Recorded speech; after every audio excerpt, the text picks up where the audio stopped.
Tout l'enjeu pour moi en termes de management, c'est de créer les conditions qui permettent à chacun, y compris l'opérateur qui ouvre les vannes, d'avoir bien conscience que dans tout ce qu'il fait au quotidien, il contribue de manière active au développement de l'usine et au développement du coup de la division et du groupe. Et ça, c'est un travail au quotidien, libérer les énergies, que les gens osent venir avec des propositions. Quand ils voient que tel ou tel processus ou procédé ne leur semble pas optimal de par leur expérience, valoriser l'expérience des gens, leur donner la parole, assurer les remontées de propositions. Ça ne veut pas dire que tout ce qui est remonté va être mis et déployé dans l'usine, mais au moins donner l'occasion aux gens de dire bah tiens, j'ai vu ça à mon avis c'est pas comme ça qu'il faudrait faire. Ah bon, bah vas-y, assieds-toi, explique. Et on analyse, on priorise et on déploie toutes les idées qui font sens. Voilà, c'est un des exemples de ce qui est, de mon point de vue, une usine humaine. Bonjour à tous, on se retrouve aujourd'hui pour une nouvelle interview avec mon ami Philippe Clavel de l'entreprise Sequence. Aujourd'hui, une longue discussion avec au menu la réindustrialisation de la France, comment on met de l'humain dans les usines, un peu d'environnement aussi, et puis mon sujet préféré, comment on travaille moins pour être plus productif. Salut Philippe, merci beaucoup d'être venu avec moi pour parler de management aujourd'hui. Allez, on va commencer naturellement par te présenter. Qui es-tu, d'où viens-tu, qu'est-ce que tu fais, Philippe? Salut Patrick, merci de m'accueillir, c'est un vrai plaisir d'être là et d'échanger avec toi. Donc moi, mon nom c'est Philippe, comme tu l'as dit. Clavel, on peut le dire, 48 ans, marié, heureux papa d'une nombreuse famille. J'en connais un bout. T'en connais un petit bout, hein, d'ailleurs. Un petit bout, Voilà, ça fait un peu plus de 20 ans que je suis dans l'industrie. Je suis chimiste de formation. D'accord. J'aime bien le rappeler parce que comme je dirige un business, ça fait longtemps que tu n'as pas touché un produit chimique directement. D'ailleurs, fort heureusement. Heureusement pour nous tous. Je pense. Mais ouais, je suis chimiste de formation. J'ai eu un parcours dans l'industrie où j'ai travaillé avant le poste que j'occupe aujourd'hui, j'ai travaillé dans 2 grandes boîtes, Rhodia au début de ma carrière et puis Sanofi pour une grande partie de ma carrière. Donc c'est pas n'importe quelle chimie, c'est la chimie pharmaceutique. Ah oui, t'as raison, oui, vrai, j'aurais dû le dire comme ça, ouais. Oui. Non, chimie pharmaceutique, absolument. Important. Très important, et donc ça fait 1 an et demi maintenant que je suis chez Sequence. D'accord. Je dirige en gros une grande partie de l'activité pharmaceutique pour Sequence. Alors je précise un peu pour les gens qui connaissent pas, c'est une industrie qui est un petit peu moins connue, médiatisée que l'automobile par exemple. Hein, donc toi tu fabriques les principes actifs, ça veut dire les molécules qu'on rentre dans un médicament et c'est celles qui soignent. Pas le médicament lui-même, tu fabriques pas les comprimés ou les gélules c'est ça que vous faites chez Sequence. Ouais, exactement. En fait, chez Sequence, on va même au-delà de ça, puisqu'on est en charge d'une grande partie de la chaîne de valeur qui va effectivement de certains de matières premières, intermédiaires de synthèse et jusqu'aux principes actifs. Donc en gros, comme j'aime bien faire les analogies, si on construisait des Formule 1, nous on fait le moteur. Ouais. Et la Formule 1 c'est le médicament et nous on fait le moteur qui est le principe actif. Ouais. D'accord, et donc du coup dans ces 2 dernières années où on a eu évidemment avec la pandémie d'énormes discussions sur l'indépendance européenne de la pharmacie, etc., vous vous êtes retrouvés au cœur des discussions de l'industrialisation, de la réindustrialisation de l'Europe, assez logiquement, parce qu'on s'est réveillé en mars 2020 en se disant merde, on produit plus de paracétamol en France et on en a beaucoup besoin parce que c'est le médicament qu'il faut prendre quand on a le Covid, quoi. Et donc on est au cœur de ce problème-là. C'est assez drôle parce qu'effectivement la crise Covid-19, tout d'un coup, énormément de gens et dans tous les différents pans de l'industrie ont pris conscience de notre dépendance, alors que ça faisait 20 ans que des pans entiers de l'industrie sont partis de la France ou de l'Europe en général.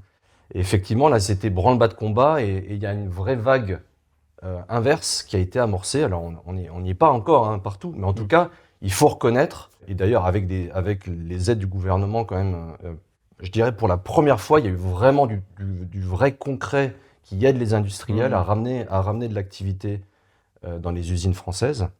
Et effectivement, Sequence a été un des grands acteurs à partir, on va dire, du milieu de l'année 2020, à déclencher des investissements massifs sur au moins 4 ou 5 sites français de la société. Ouais. Alors, moi, évidemment, j'ai vraiment envie qu'on discute ensemble d'abord de cette réindustrialisation-là, pas sur le plan technique, parce que ici, on est là pour, comme tu le sais, de parler de management et que moi, sur le plan technique, je vais être très, très, très limité.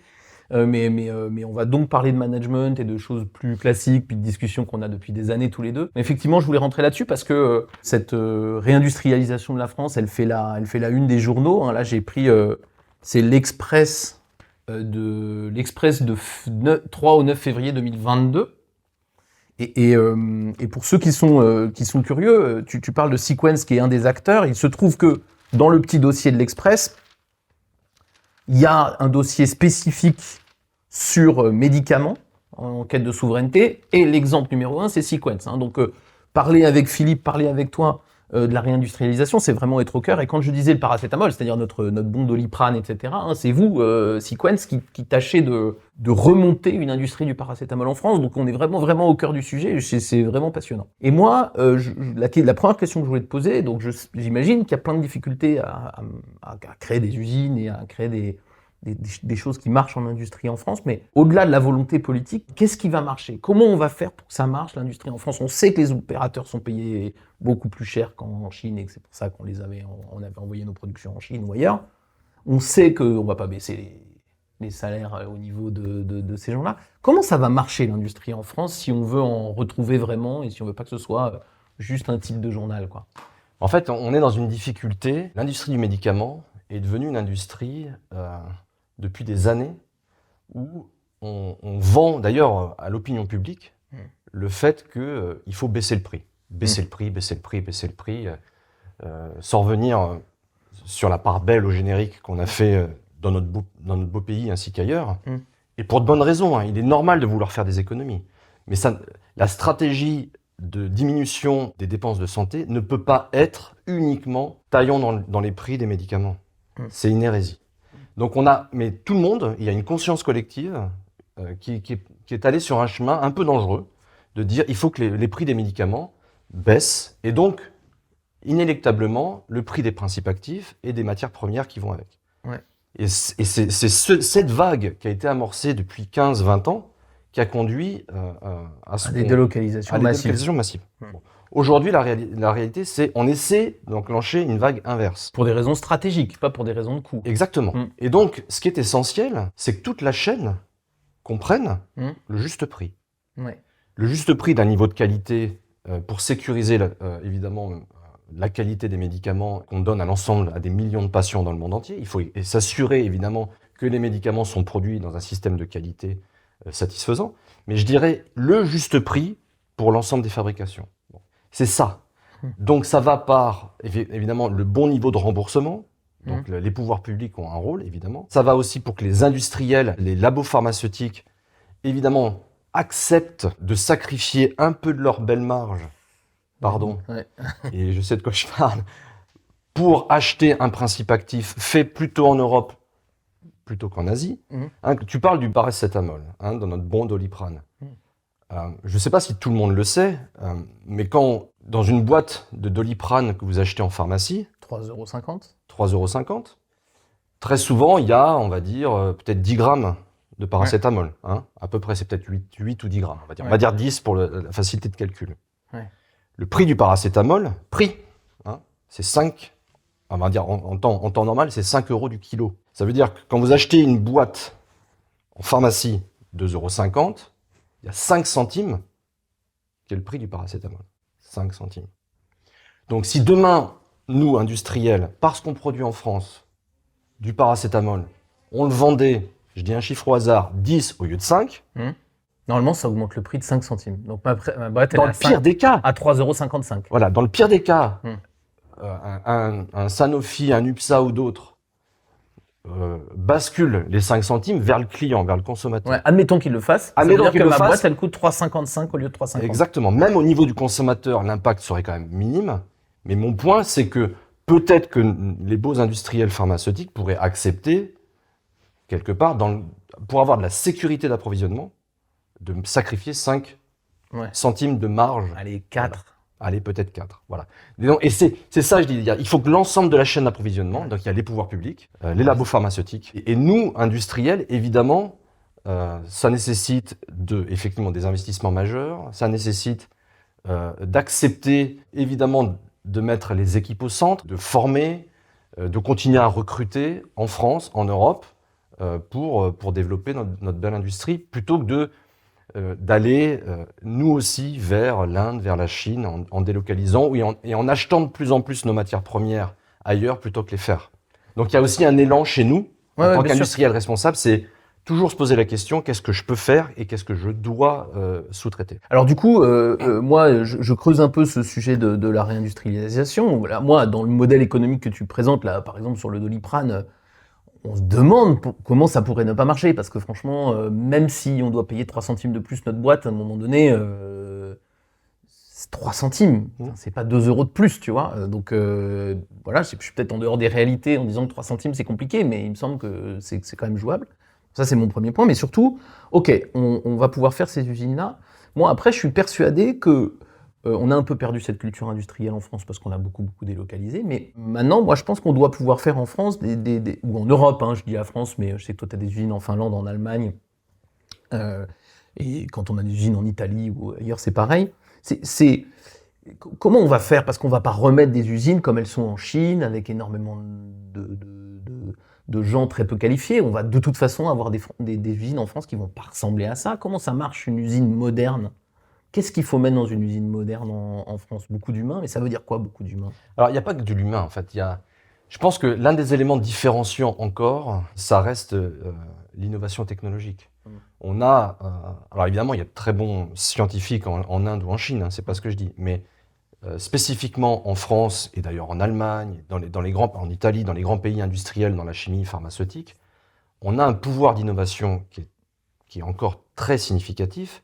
Et donc, il faut remettre de la science, c'est tout bête, hein, il faut remettre de la science dans nos procédés, investir pour produire mieux, plus productif, et plus vert, et on y reviendra probablement. C'est ça l'enjeu.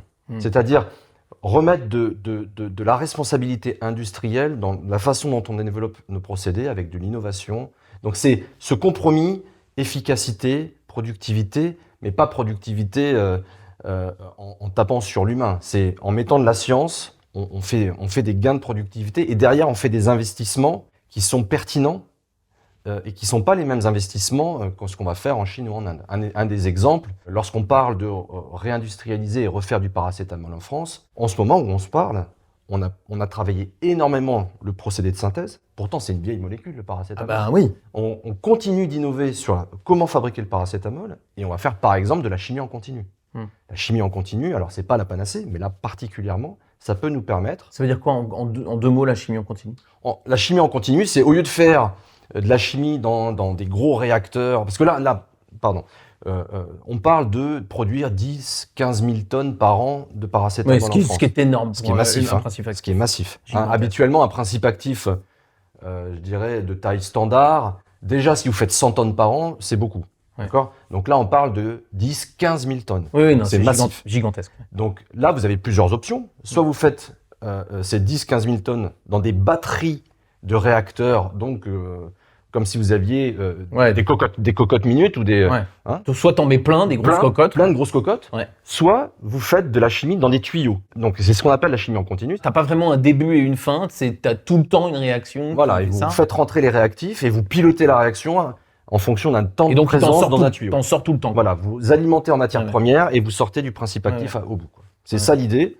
Évidemment, c'est pas aussi simple que ça, mais c'est ça l'idée. Et avec ce principe-là, on est plus productif. On utilise bien souvent beaucoup moins de solvants, donc c'est plus vert. On utilise moins d'énergie, et Dieu sait qu'avec la crise de l'énergie qu'on traverse, ça devient un point de plus en plus sensible. Donc moins d'énergie, moins de solvants, donc plus vert et plus productif. Donc c'est l'une des façons de produire quelque part des commodités et reproduire des commodités dans notre en commodités, c'est ces molécules simples. Voilà. Mais qu'on utilise tous les jours. Exactement. Je reviens là-dessus parce que, alors, dans l'espace public commun, le mot productif et la productivité sont des mots qui sont connotés très très négativement. Mais je trouve que dans ce que tu dis, Philippe, il y a un truc qu'il faut que les gens comprennent qui est très très important, c'est que si on retourne à un peu plus d'usines en France et en Europe, ce seront des usines modernes. C'est-à-dire des usines qui vont aller chercher ce qu'on appelle de la productivité, c'est-à-dire une vraie capacité à produire beaucoup de principes actifs en l'occurrence, mais ça va être vrai pour l'automobile ou pour autre chose, avec les mêmes moyens. Et que si on ne fait pas ça, on n'aura pas d'industrie en France parce que les produits qu'on va sortir vont être énormément trop chers. Et ça ne veut donc pas dire qu'on va diminuer le nombre de personnes, on va avoir plus d'opérateurs en France, mais proportionnellement au nombre de tonnes qu'on sort, il n'y en aura pas beaucoup. Par contre, on va avoir ça. Et ça, moi, je trouve que c'est très très important de comprendre que quand on automatise une usine, on la pérennise. Dire « j'automatise une usine, donc je perds des emplois », c'est un regard à très court terme. En réalité, quand on la rend plus moderne, on pérennise des emplois à long terme. Oui, puis on transforme les emplois. Il est évident que sur les emplois de demain, on n'aura pas besoin des mêmes profils qu'un ouvrier. Un ouvrier des années 80 n'a pas le même métier qu'un ouvrier dans nos usines en 2022 et en 2030. Vas-y, précise en 2 mots, c'est quoi? C'est hyper important parce qu'on va évidemment parler d'humain tous les deux. Moi, j'y crois énormément, tu le sais, et je sais que toi aussi. Ça veut dire qu'on ne demande pas la même chose à ces gens-là. Basiquement, c'est quoi l'ouvrier des années 80 et celui des années 2020? Il y avait beaucoup de manuels. Faut savoir que dans de nombreuses usines, même de chimie pharmaceutique, on manipulait les fûts à la main, on ouvrait toutes les vannes à la main. Aujourd'hui, de plus en plus, on essaie de limiter le port de charge. Je ne dis pas que ça n'existe plus, mais on limite le port de charge.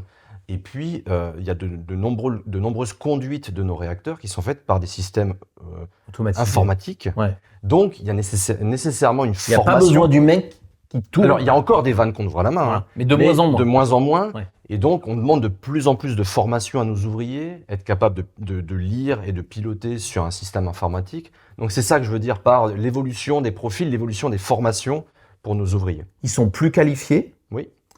Ils sont mieux payés, mais c'est mérité, du coup. Oui. C'est-à-dire, c'est pas des emplois de tout premier rang. Enfin, moi, mon expérience des usines d'aujourd'hui, les plus modernes, c'est que les opérateurs font des métiers qui sont pas des métiers avec des très bas salaires. Hein. C'est ça aussi qu'on observe.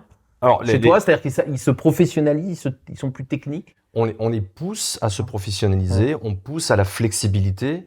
Et quelque part, moi, et on y reviendra, je crois foncièrement qu'il faut créer les conditions d'un engagement et je dirais de l'intérêt au quotidien de la tâche.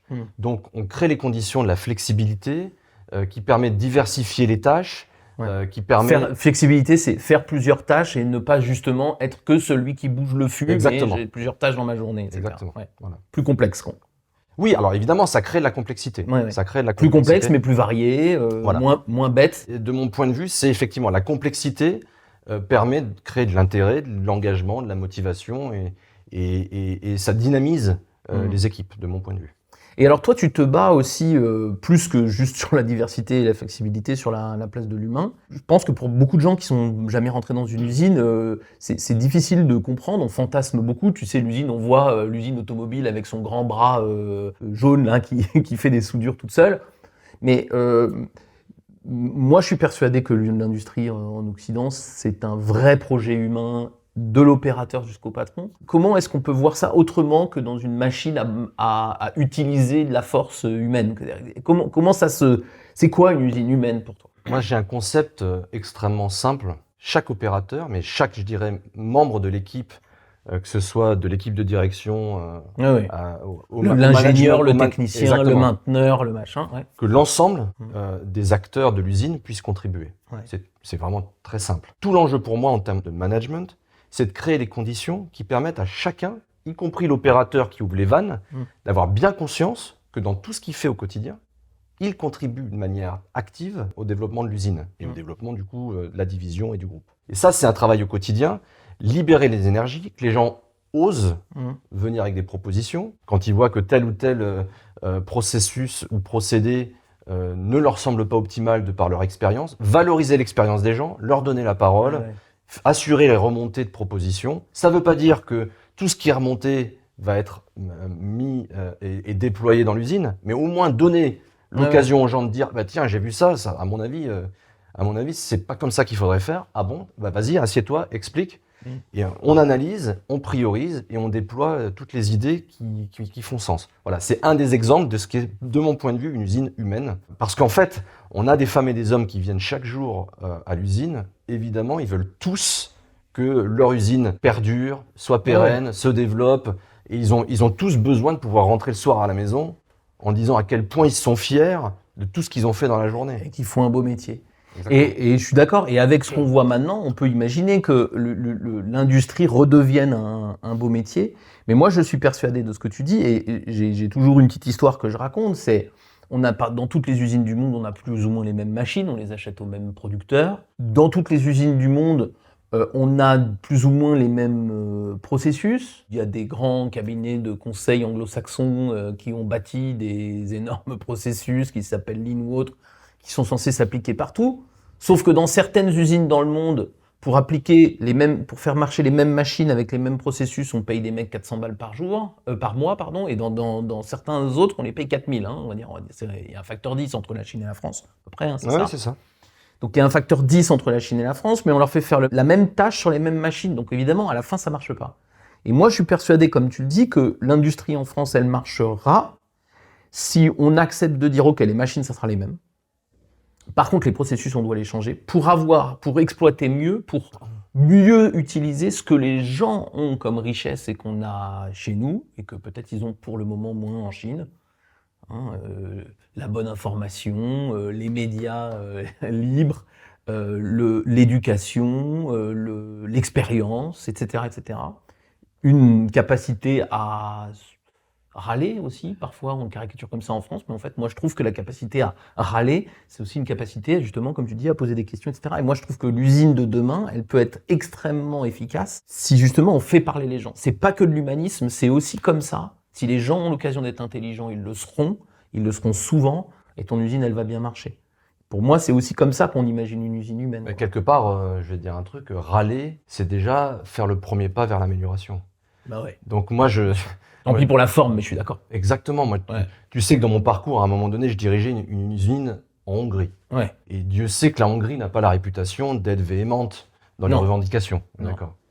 Moi, je me souviens très bien, un jour, j'étais en plénière. Donc, t'imagines, il y a les 500 personnes de l'usine qui sont là, qui ont pu se libérer.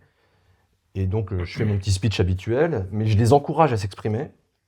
Et pour la première fois de ma vie, il y a une personne dans l'assemblée qui s'est levée et qui a exprimé, alors en hongrois, donc il y avait un traducteur au milieu, mais qui a exprimé toutes les revendications de l'usine. Alors, c'était la syndicaliste du coin, mais peu importe.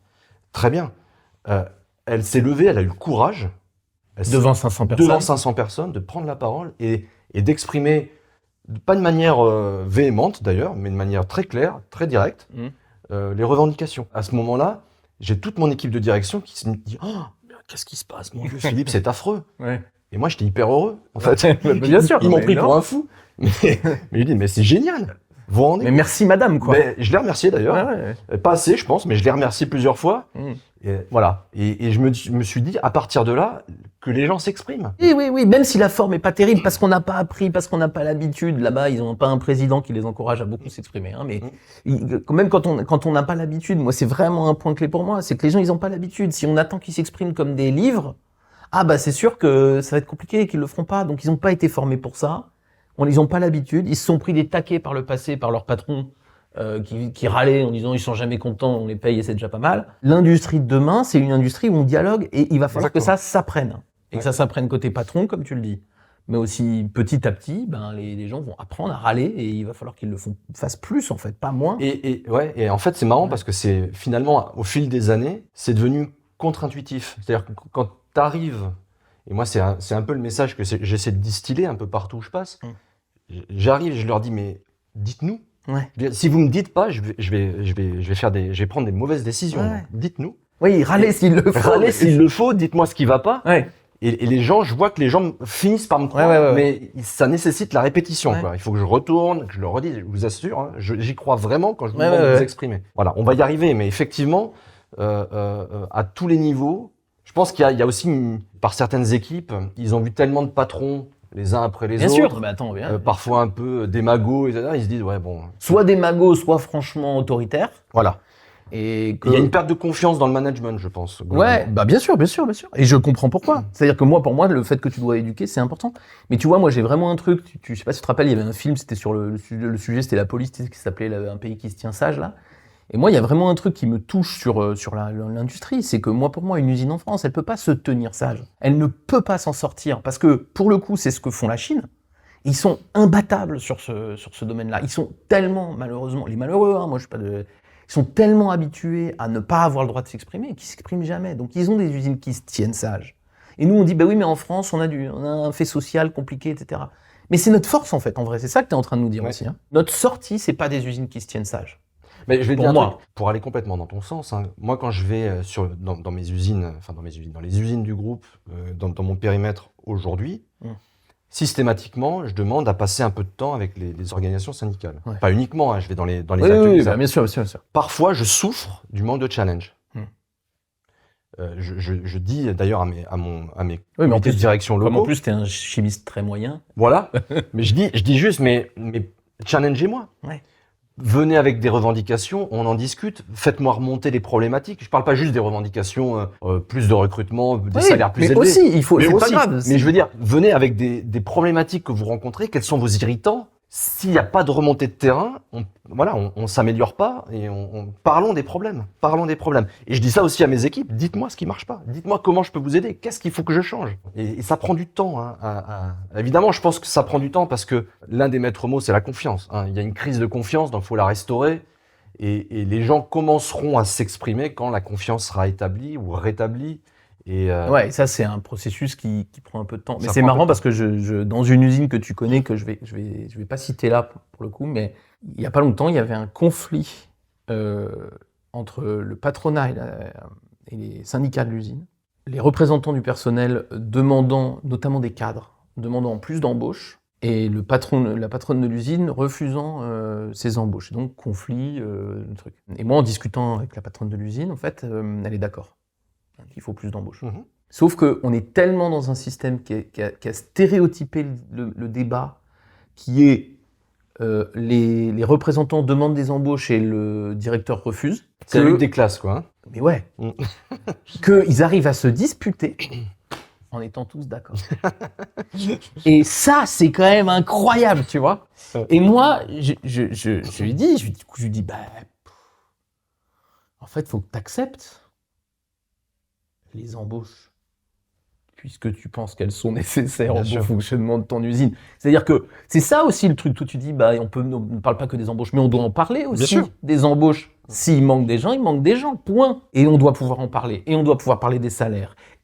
Ça, c'est pour moi, le dialogue social, c'est ça, c'est pas un truc de tabou. Si je te fais une réunion avec les représentants du personnel et que je le mets sur le mur, interdit de parler des salaires et du truc, et des embauches, ça s'appelle pas du dialogue. Non, mon point, c'était qu'il faut pas que ça se limite à ça. C'est ça que évidemment, Philippe. Mais ce que je veux dire, c'est il faut ouvrir tout ça. Et puis, des fois, on va dire non, des fois, on va dire oui, on va essayer d'expliquer tout ça. Mais je pense qu'on est vraiment, quand je reviens sur mon usine qui se tient sage, c'est pas possible. Non. On ne peut pas réussir, pour moi, réindustrialisation de l'Europe avec des usines qui se tiennent sages. Entièrement d'accord. Ouais. Entièrement d'accord. Et alors, du coup, je voulais rebondir. Tu as prononcé le mot un petit peu là dans ta présentation de qu'est-ce qui va marcher en France.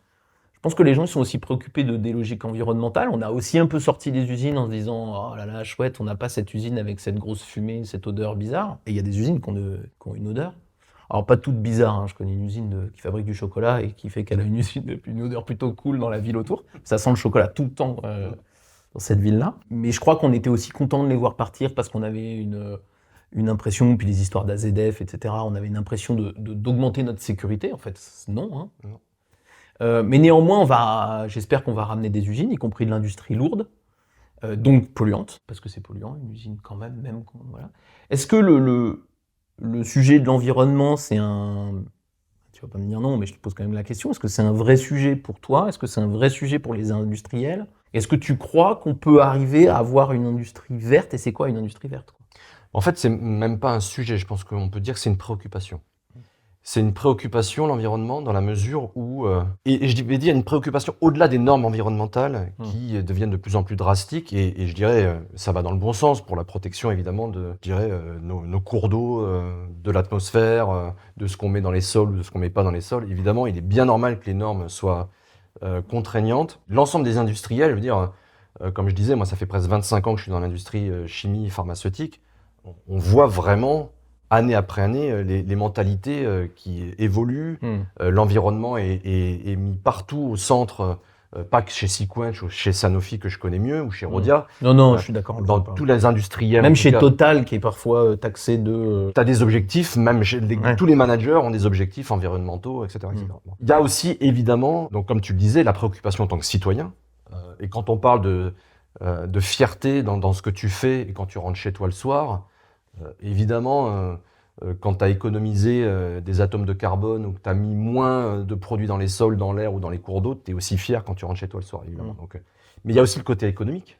Évidemment, on dit souvent faire de l'environnement, ça coûte. Oui, mais enfin, ça fait aussi des économies.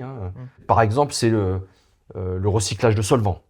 On est une industrie, l'industrie de la chimie pharmaceutique particulièrement, est extrêmement consommatrice de solvants. C'est-à-dire, c'est ce qu'on a nous dans le garage, de l'acétone, des choses comme ça, des produits dans cette gamme-là. Voilà, dans cette gamme-là, dans lesquels on fait les réactions chimiques, en fait. Ouais. En gros, très souvent, pour faire 1 tonne de principe actif, on peut utiliser 10 à 100 tonnes de solvants. Juste pour donner Donc, il est évident qu'en termes d'environnement, c'est essentiel. Mais qu'est-ce que je fais de cette centaine de tonnes de solvants ? Tu balances pas 100 tonnes d'acétone dans le Rhône, quoi. Alors, je rassure tout le monde, c'est pas ce qu'on fait. Mais ouais. Donc, du coup, il y a plusieurs options. Soit on brûle. Ce qui n'est pas incroyable, j'imagine. Ce qui n'est pas incroyable, ça crée un peu d'énergie qu'on réutilise d'ailleurs. Soit quelque chose qui est un peu plus intelligent, c'est de se dire, est-ce que je peux pas recycler ? Donc, recycler, c'est-à-dire, très souvent, ça peut passer par un petit traitement et puis une distillation. Donc on fait une deuxième virginité, si je puis dire, au solvant, et on le réinjecte dans la synthèse. Tu l'utilises 2 fois, quoi. Quand ça fonctionne bien, tu peux recycler sur un solvant particulier 90% de ton solvant, voire 95% de ton solvant. D'accord, donc tu peux l'utiliser... Tu vois le nombre de cycles, quoi. Une dizaine de fois. Donc tu diminues ton ratio de 1 à 100, c'est 1 à 5, quoi. Donc du coup, ça va mieux, quoi. Voilà. Donc ça, c'est un des exemples sur lequel, alors pas que la chimie pharmaceutique, toute la chimie travaille, c'est comment j'arrive à recycler tout ce qui est possible. Là, l'un des exemples assez qui peut être très très parlant également, c'est le recyclage des métaux précieux. Il se trouve que dans la chimie, on utilise un certain nombre de métaux comme le palladium, le platine, qui sont des métaux extrêmement précieux. Et on le voit très bien dans des crises actuelles qu'on rencontre. Les prix de ces métaux s'envolent. Donc on n'a pas attendu les crises pour avoir l'idée de recycler, mais là c'est également, il y a des chaînes de recyclage de palladium qui permet de réinjecter dans tes synthèses, et ce qui crée des économies. Et ce qui crée évidemment un impact extrêmement positif pour l'environnement. Donc en fait, l'environnement, il y a trois bonnes raisons de le faire et pour lesquelles on doit espérer d'être un peu optimiste. Il y a une raison de valeur et de citoyenneté. Il y a une raison purement économique en plus, on a des chances d'y gagner. Et puis évidemment, il y a une raison de réglementation. Qui va dans la pérennité de nos activités. En fait, les trois se complètent, quoi. L'industriel gagne, vit mieux. L'État crée des environnements dans lesquels les citoyens sont rassurés et les industriels sont obligés d'avancer plus vite. Et puis, évidemment, la préoccupation du citoyen est essentielle et du patron citoyen comme de l'opérateur citoyen pour créer un environnement qui fonctionne. Tu dis que ça progresse depuis les 20-30 dernières années, mais tu as l'impression que ça progresse assez vite, les usines. Si je prends une usine en 2022 et que je la regarde en 2015, sur les 7-8 dernières années, est-ce que tu as l'impression que les usines, elles sont en général moins gourmandes, moins polluantes, moins... Je dirais en moyenne, indéniablement. Ouais. Il y a eu des investissements majeurs faits par les industriels pour réduire leur impact au niveau des effluents gazeux, avec des systèmes de condensation, des systèmes de piégeage avec des charbons actifs, etc., pour limiter vraiment les effluents gazeux, les effluents aqueux, avec des stations d'épuration qui fleurissent ici et là.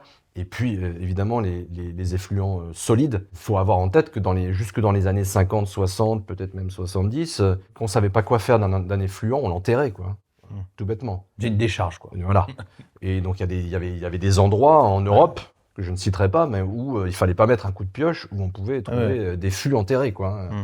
Tout ça, ça n'existe plus. Les industriels font plus ça, évidemment, depuis des décennies maintenant. Mais donc oui, évidemment, on va chaque année nous rapproche d'une ère beaucoup plus vertueuse en matière environnementale pour la chimie française et européenne. Ouais. Je voulais terminer, Philippe, sur un sujet plus personnel dont on parle souvent et dont on parlait il y a quelques minutes juste avant de discuter devant les caméras. Dans les grandes entreprises françaises et internationales actuellement, moi, tu sais que j'ai un truc qui me préoccupe, c'est que vous travaillez beaucoup trop. Et notre système aujourd'hui, notamment industriel, mais pas que, il repose sur des quantités de travail qui moi, me paraissent absolument délirantes, avec des effets évidemment sur vos familles, mais aussi sur votre corps et sur votre santé. Et même, moi, je trouve, j'en ai déjà parlé avec toi en ces termes-là, donc je sais que tu prendras pas mal, et même sur votre intelligence, puisqu'il y a un problème de temps passé à réfléchir qui me paraît se réduire comme peau de chagrin. Moi, j'aime beaucoup la façon dont tu manages tes équipes et tout, mais je t'ai souvent dit, ça, c'est ta grosse faiblesse. Est-ce que tu veux bien déjà qu'on parle un peu de ce sujet-là ? Bien sûr, sans problème. Juste pour nous donner une idée, tu quantifieras combien ta quantité de travail sur une semaine standard ? Je sais pas dire. Tu démarres à 5h50 le lundi matin, ça on le sait, puisqu'il y a un train qui t'emmène à... Ça, déjà, ça démarre bien. Ouais, je sais pas. C'est plus de 12 heures par jour. Ouais. Donc c'est Sans pause déjeuner, ouais. sans pause du tout même. Ouais, parfois, ouais. Donc c'est on va dire une soixantaine, entre 60 et 70 heures. Le tout avec une charge mentale relativement forte, Mhm. parce que tu dois traiter avec des actionnaires, Ouais. ça. Et en plus avec des voyages, y compris internationaux, peut-être un peu moins intercontinentaux qu'à une époque pour toi aujourd'hui, mais... Oui, et puis effectivement, Covid a ralenti, mais là maintenant, j'ai effectivement des voyages aux US, tu l'as dit, en Europe, Allemagne, Finlande, et puis maintenant Israël, Mhm. Inde. Pour ceux qui pourraient s'étonner de cette charge de travail de Philippe, moi je trouve considérable, hein, tu n'es pas isolé là-dedans, hein, Non, les gens clairement. avec qui tu travailles énormément. Tu n'es pas la seule boîte, hein, donc Sequence est une entreprise où on travaille énormément, mais il y en a beaucoup d'autres où les gens travaillent énormément. Ça fait quand même des années que ça se passe comme ça. Moi je trouve qu'on arrive aux limites, mais comment tu vis ça, toi, ce problème-là dans l'entreprise ? Bah, pour moi, c'est... Alors, c'est pas tant la durée du travail, moi, qui me pèse, c'est plus la somme des tâches qui s'enchaînent, Ouais. que je trouve un peu difficile, dans la mesure où, comme tu le sais, moi, je suis quelqu'un qui aime passer du temps Ouais. avec les équipes. Ouais, Moi, avec les gens en général. avec les gens en général. Et évidemment, dans un contexte où tu as un cumul des mandats, on va le dire, et puis une multitude de tâches, parfois les unes après les autres, tu passes d'un sujet à l'autre, d'une réunion à l'autre. T'as à peine, et les réunions de Teams aussi, c'est le bon exemple. T'allais dire, j'ai à peine le temps d'aller pisser, non, c'est ça ? Non, mais c'est même pas ça. C'est que souvent, je démarre ma réunion d'après en Teams en pissant. Excusez-moi, mais c'est... Non, mais on en est là. Non, mais c'est ça le truc, on en est là. Et donc, ça en devient risible. Mais la réalité, c'est ça, où comme je t'expliquais tout à l'heure, quand je rentre en TGV de Lyon, 2 heures de trajet, donc. je me dis, j'ai 2 heures de trajet, je vais soit pouvoir décompresser, soit enfin lire les mails qui se sont accumulés pendant ma journée de travail. Et en fait, je continue à avoir des téléconférences. Donc t'es entre les deux, il faut pas prendre de place assise. T'es entre les deux voitures en téléconf pendant 2 heures. Ben oui. Ça m'est arrivé d'ailleurs une ou deux fois de dire à un collègue, ah ben tiens, prends le train avec moi. Et à la fin du voyage, il me dit, c'est vachement sympa de voyager avec toi parce que je t'ai pas vu. En fait, j'étais toujours dans le truc à faire les 400 pas à côté des toilettes avec mes écouteurs et en train de parler pendant 2 heures. Et en train de hurler parce qu'en plus on capte pas bien. C'est exactement ça. Bon voilà. Non, mais il faut que les gens se rendent compte. Enfin, moi, merci d'en parler parce que c'est incroyable. Enfin, la téléconférence que tu fais aux toilettes, enfin, mais t'es pas le seul. C'est un truc de fou. Et moi, je comprends ce que tu dis. Il y a un côté éreintant. En fait, moi, ça me fait de la peine de vous voir comme ça, enchaîner comme des dingues, etc. Et je sais qu'on a du plaisir à se voir tous les deux parce qu'en général, on se voit une demi-journée, on se prend des cafes. Bah, là, ce matin, on a toute la demi-journée, on a rien fait. T'as pris un coup de fil en 4 heures, c'est des vacances, quoi. Ouais. Et je suis conscient de ça maintenant. Moi, quand je vais voir mes clients, très souvent, moi, la première chose que je fais, c'est pas travailler. Enfin, je vous offre un quart d'heure de calme dans votre journée parce que sinon, c'est l'enfer, quoi. Comme je t'ai dit, t'es mon temps de respiration. Mais ouais, non, mais c'est dingue. Et vous payez des consultants chers pour rien foutre. Alors c'est du coup un métier que vous pouvez venir postuler. Non, mais c'est du coup un métier qui est sympa pour moi. Hein. C'est que mon job, c'est souvent d'arrêter de bosser, quoi. Hein. Donc c'est assez cool, mais c'est quand même incroyable. On peut pas continuer. T'es d'accord ? Au-delà de ton cas, Philippe, et merci de témoigner, on peut pas continuer comme ça. C'est pas possible. Oui, ça a ses limites parce que je disais, quand t'as pas le temps, du coup, tu sacrifies le temps que tu passes avec les gens. Donc, je passe moins de temps avec mes équipes. Et ça, c'est un vrai problème. Et je passe moins de temps à réfléchir, en général. C'est bête, parce que je suis quand même payé pour, à un moment donné, prendre des décisions qui ont du sens. Enfin, j'espère que je vais prendre des décisions qui ont du sens. Mais tu en vois tout cas, sur des sujets, on l'a vu un peu plus tôt, qui sont quand même des sujets à très très gros enjeux. Et en fait, on a de moins en moins de temps pour réfléchir. Ouais. Et ça, c'est un vrai problème, effectivement. Donc, faut lutter. J'essaie de lutter. Alors, et dire non quand on est sollicité, c'est un vrai sujet. Ouais, parce qu'en fait, on est sollicité par plein de gens. Toi, t'as de la chance, t'as qu'un seul vrai patron. Ouais. Tu diriges la moitié, on va dire, pour faire simple, la moitié de la boutique directement avec son propriétaire. Donc déjà, t'en as qu'un, mais il y a le patron, il y a les actionnaires, et puis il y a chaque membre de ton équipe qui a un problème, et puis il va y avoir les autorités françaises, finlandaises, allemandes qui vont te solliciter. Enfin, on se rend bien compte que quand on vous voit, vous êtes sollicité par des dizaines de personnes. Il ne s'agit pas de dire non juste dans un deal avec une ou deux personnes. En fait, il y a des dizaines de personnes qui viennent chercher votre temps comme ça. Et moi, j'avoue que à la fois, je suis embêté pour vous, mais en plus, je pense qu'il y a un vrai problème d'intelligence dans la façon dont on pilote les entreprises si on n'a même pas le temps de se poser 5 minutes pour reposer le cerveau, quoi. Oui, et puis la priorisation, c'est un vrai sujet. Ouais. Comment concrètement on trouve des solutions pour mieux prioriser? Et tu veux que je te dise pourquoi ça marche pas la priorisation? Je vais te dire pourquoi ça marche pas la priorisation. Parce que la priorisation, depuis des années, c'est méga bullshit, hein, méga. Parce que, en gros, jusqu'ici, on nous a dit, la priorisation c'est facile, il faut faire ce qui est important plutôt que ce qui est urgent, puis il faut faire ce qui est important plutôt que ce qui ne l'est pas. Merci. Voilà, je m'en doutais. Mais tu fais pas beaucoup de trucs qui servent à rien, toi, dans ta journée. Non, il me semble pas. Ouais. En fait, c'est terminé. Oui, mais alors, après, ça sert à rien, c'est extrêmement subjectif. Je peux te garantir que certaines choses que je fais, parfois même du point de vue de mon patron, je devrais pas les faire. Mais moi, je considère que c'est important. Oui, alors ça, je vais y revenir, mais classer important, pas important, ça marche pas, parce que tout est important, soit pour toi, soit pour quelqu'un d'autre. Ouais. Et que donc, l'arrêter, c'est soit arrêter de faire un truc qui compte pour toi, soit te fâcher avec quelqu'un. C'est ça. Enfin, se fâcher, en tout cas, créer un conflit. Ouais. Pourquoi tu n'as pas fait ce truc qui est important pour moi? Parce que j'avais pas le temps. Conflit. Et donc, aujourd'hui, on est dans un système où prioriser, ça veut dire arrêter des choses importantes. Choisir, c'est renoncer. Oui, mais des choses importantes. Parce que sinon, on se dit, on va enlever les choses non prioritaires. Mais il n'y a plus que des choses prioritaires. Ça fait 10 ans qu'il n'y a plus que des trucs prioritaires. Il y a des trucs prioritaires pour quelqu'un, pas forcément pour toi, mais il y a des trucs prioritaires pour tout le monde. Il faut bien comprendre, on ne peut pas prioriser si notre critère, c'est l'importance. C'est pas possible, puisque c'est toujours important pour quelqu'un, ou prioritaire pour quelqu'un, ou urgent pour quelqu'un. Ça fait longtemps qu'on a enlevé, ce qui ne l'est pas. Je pense même qu'en plus, on n'a pas enlevé les bons trucs. Parce que ce qu'on a enlevé qui nous paraissait moins important, c'est du temps de calme tout seul dans son bureau. Parce que ça fait pas chier les gens, ça crée pas de conflit de l'enlever. Ça enlève de l'intelligence par contre. Et pour moi, on en est là, on est trop rationnel. On a gardé que ce qui est marqué important. Tout est important maintenant et ça fait 60 heures, temps de toilette compris. Voire plus. Ouais. Donc il n'y a plus que de l'important. Et en plus, je suis pas sûr que, comme tu dis, on a enlevé le bon important. Non, mais tu vois, et c'est exactement ce qu'on se disait là. Et d'ailleurs, je l'exprime moi-même. Le premier truc que je sacrifie, c'est le temps que je passe avec mon équipe. Comme si passer du temps avec son équipe, c'était le moins important. C'était le moins important. Tu vois le truc un peu à la con, excusez-moi, mais c'est ça. Ouais, complètement.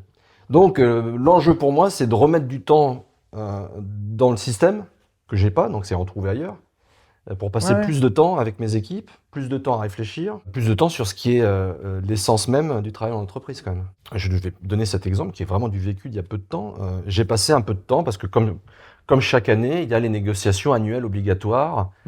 Tu sais, en gros, tu discutes combien tu vas augmenter les gens en fonction de l'inflation, des résultats, etc., les conséquences sur l'emploi et tout ça. Donc chaque année, il y a une rencontre avec les partenaires sociaux.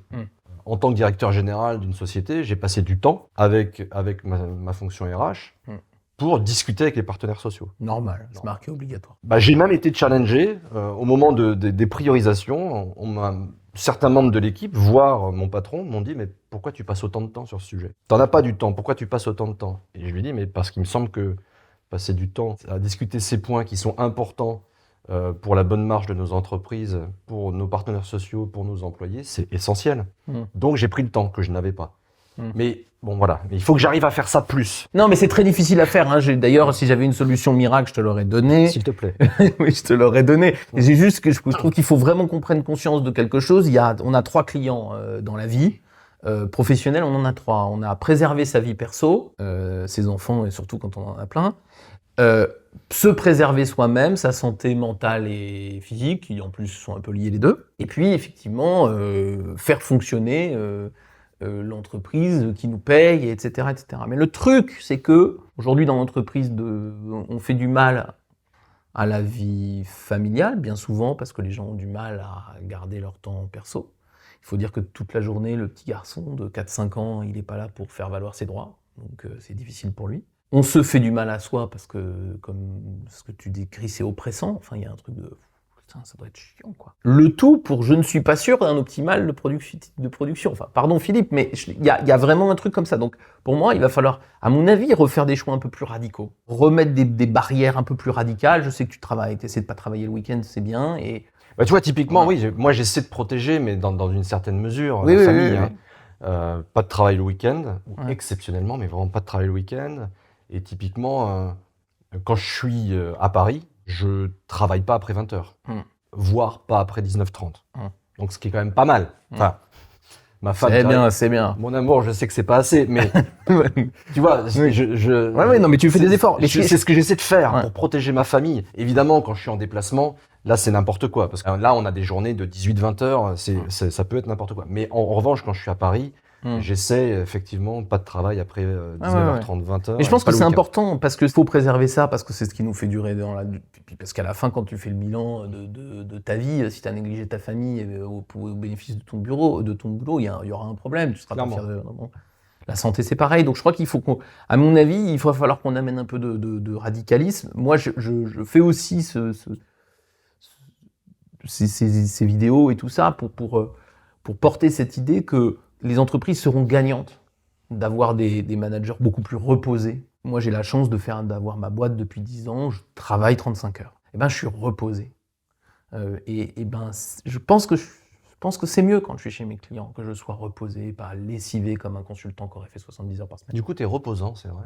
Mais tu vois, non mais c'est sûr, non mais c'est hyper important le truc. Moi, en plus, je suis un garçon stressé dans l'absolu, donc j'ai vraiment besoin d'avoir des temps de repos, parce que sinon, mon corps dit stop très très vite. Donc, je pense qu'il faut vraiment comprendre qu'on aura des entreprises qui marchent mieux avec des gens plus reposés. On n'aura pas des entreprises qui marchent moins bien avec des gens qui travaillent 40 heures.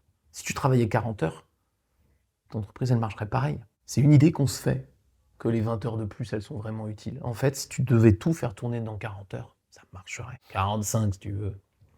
Mais tu vois ce que je veux dire. Et je pense que je m'adresse à toi, mais je m'adresse vraiment à tout le monde, c'est vous n'allez pas perdre en productivité. Vous allez augmenter de fou votre productivité. Bah, disons qu'il faut faire plus de qualitatif. Oui, mais ça va t'obliger et à avoir quelque chose de beaucoup plus dans la relation avec tes équipes pour qu'elles sachent beaucoup mieux où on va, pour que ce soit beaucoup plus efficace. Au-delà de la santé, de la vie de famille et tout, il y a un vrai sujet à gagner là-dessus. Et puis la communication entre les... Alors c'est pareil, c'est une évidence que je vais formuler, mais la communication entre les uns et les autres est essentielle. Il faut arrêter de s'envoyer des emails. Tu vois, la gangrène des entreprises, c'est l'email. Oui.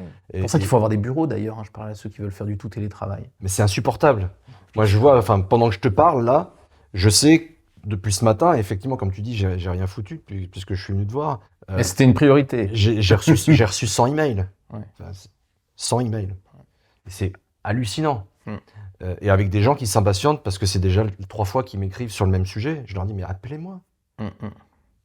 J'étais à Écully 2 jours. Pourquoi t'es pas venu me voir au lieu de m'envoyer 3 mails? Voilà. La communication. Voilà. Passe-moi un coup de fil. Ça va te prendre 2 minutes. Et moi, j'ai pas 10 minutes à lire tes 3 emails que tu m'as envoyés. Passe-moi un coup de fil pendant le train. Exactement. À 5h50. Alors, oui, je suis dispo. Pour ceux qui veulent me parler, c'est lundi matin 5h50. Parfait. Mais tu fais pas une sieste à ce moment-là? Non, bah non, je fais des mails. Non. C'est mes 2 seules heures où je sais que personne m'appelle. Enfin, sauf celui qui sait maintenant que je suis disponible à 5h50. Voilà. Philippe, je pense qu'on a fait un peu le tour de ce que je voulais discuter avec toi. J'aimerais qu'on termine sur quelque chose de plus, en tout cas de plus réjouissant. En quelques phrases, tu sais que là j'ai critiqué ton organisation du temps et plein de choses, mais en vrai tu sais que moi t'es un manager que j'adore. Enfin, je trouve que ce que tu fais, c'est super. Peut-être t'as 1600 personnes, t'es dirigeant d'une boîte et tout. Qu'est-ce que tu dirais aux managers sur ce qui est le plus important à faire avec les équipes? Quel est le message que tu nous donnerais à tous les managers là qui nous écoutent et qui sont, je vous le dis en face, un peu moins bons que lui? Alors, ou presque. C'est extrêmement simple. Faites confiance à vos équipes. C'est ça le maître mot. Donnez la confiance, créez les conditions de la confiance, alimentez la confiance, et derrière, les équipes vous le rendent au décuple. Moi, ça fait 25 ans que je fonctionne comme ça, j'ai jamais été déçu. Mais non. Jamais. La confiance, c'est quelque chose qui est, à l'heure où on parle des investissements et de la rentabilité, pour moi, c'est l'investissement le plus rentable. Bien sûr. Vous donnez un peu de confiance, les gens vous la redonnent au décuple et font des choses fantastiques. Voilà, faites confiance à vos équipes. Pour moi, c'est la recette. Merci à tous de nous avoir écoutés. Vous pouvez retrouver Philippe Clavel, donc un des dirigeants de l'entreprise Sequence. Tu dois être sur LinkedIn, j'imagine, Oui. si vous voulez aller retrouver Philippe dans ses œuvres. Merci beaucoup, Philippe, pour ton temps et Merci, ton Patrick. enthousiasme, comme d'habitude. Et puis, on se retrouve très bientôt. Merci, au revoir.